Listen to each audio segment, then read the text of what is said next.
రద్దు చేసే పరిమితి చేయాలి. ఆత్మహత్య రద్దు చేసే పరిమితి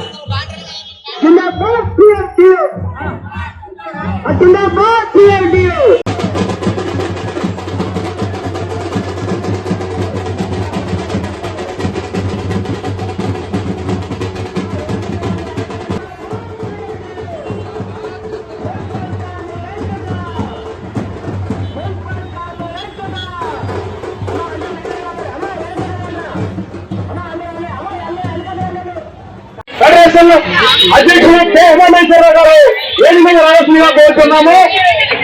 అలాగే మన విశాఖ సిఐడి ప్రధాన కార్యదర్శి రాకేష్ కుమార్ గారు వేదికగా రావాల్సిందిగా కోరుతున్నాము. అలాగే మన జీవీఎంసీ యూనియన్ గౌరవాధ్యక్షులు పి వెంకటరెడ్డి గారిని వేదికగా రావాల్సిందిగా కోరుతున్నాము. అలాగే మన మున్సిపల్ యూనియన్ అధ్యక్షులు టి నూకరాజు గారిని వేదికగా రావాల్సిందిగా కోరుతున్నాము. అలాగే మన మున్సిపల్ రాష్ట్ర సహాయ కార్యదర్శి అయిన ఎనభై నాయుడు గారిని వేదికగా రావాల్సిందిగా కోరుతున్నాము.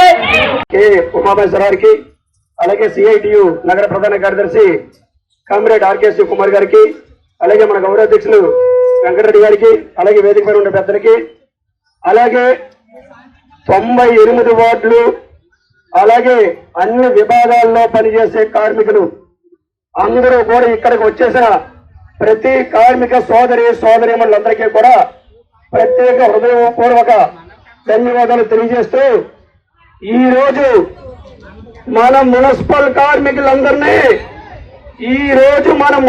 కార్మికులందరినీ ఆప్కోస్కి ఇచ్చేస్తారు. ఆప్కోస్ రద్దు చేసి కాంట్రాక్టర్కి ఇచ్చేస్తారట. ఎవరికి ఇచ్చేస్తారా? ఎవరికి? కాంట్రాక్టర్కి ఇచ్చేస్తారట. అయ్యా కూటమి పెద్దలారా, అయ్యా ప్రభుత్వ పెద్దలారా, మమ్మల్ని అందరినీ ఆప్కోస్ రద్దు చేసి మీరు ప్రైవేట్ ఏజెన్సీలకు ఇచ్చేస్తామంటే మీకు ఓట్లేసి గెలిపించామా? మమ్మల్ని ప్రైవేట్ ఏజెన్సీలకు ఇచ్చేస్తామంటే మిమ్మల్ని అందరినీ ఓట్లేసి గెలిపించామా? మున్సిపల్ కార్మికులు ప్రైవేట్ ఏజెన్సీలకు ఇవ్వడం కాదు, మున్సిపల్ కార్మికులు మనందరూ కూడా తెలియజేస్తూ ఉన్నాం. ఎందుకంటే అయ్యా మొన్న విశాఖపట్నం మొత్తం ఉధృత పని వచ్చింది. ఏమొచ్చిందండి? విశాఖపట్నం మొత్తం ఉధృత పని వచ్చింది. ఉధృత పని వచ్చేసి మొత్తం విశాఖపట్నాన్ని అదలకులం చేస్తే విశాఖపట్నంలో ఉన్న ప్రజల కోసం పని చేసింది మా మున్సిపల్ కార్మికులు. అక్కడ ప్రతి సత్తా ఎత్తిన మా మున్సిపల్ కార్మికులు గుర్తుంచుకోని చెప్తున్నాం. ఇదొకటే కాదు, మా మున్సిపల్ కార్మికులు మొన్న ఉధృత పని వస్తే అదొకటే కాదు, దేశమంతా కరోనా వస్తే ఏమొచ్చిందండి?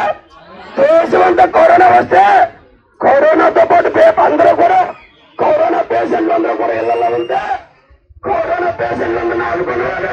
ఎవరండి కరోనా పేషెంట్లు ఆదుకున్నారా? కరోనా పేషెంట్లు ఆదుకున్న మా మున్సిపల్ కార్మికులు కరోనా ఎగ్గొట్టం దీని గొప్ప కాదని చెప్పని ఎక్కడి నేను తెలియజేస్తున్నాం. ఇదొకటే కాదు, మొన్న విజయవాడలో పెద్ద వరదలు వచ్చినాయి. పెద్ద వరదలు వచ్చా మొత్తం విజయవాడ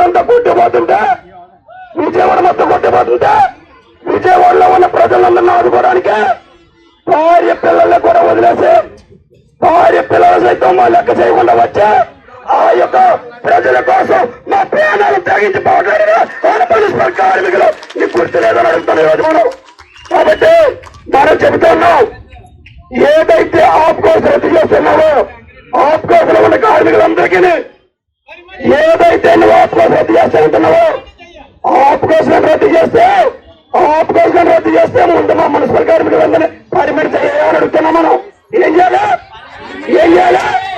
మున్సిపల్ కార్మికులందరూ పర్మిట్ చేయడం చేత కాకపోతే ఆప్కోస్లో ఉంచు.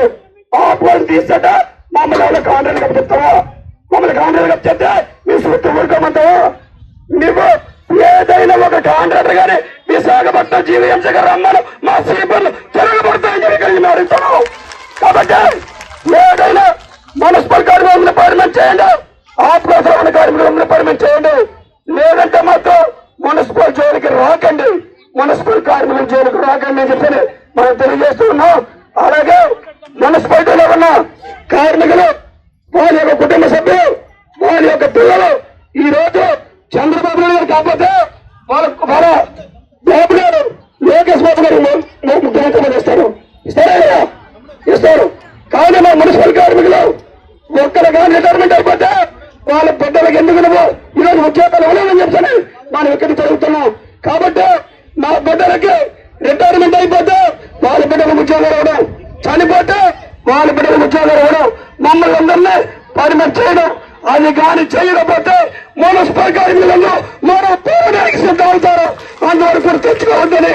Welcome to our YouTube channel. Don't forget to like, subscribe and share the videos.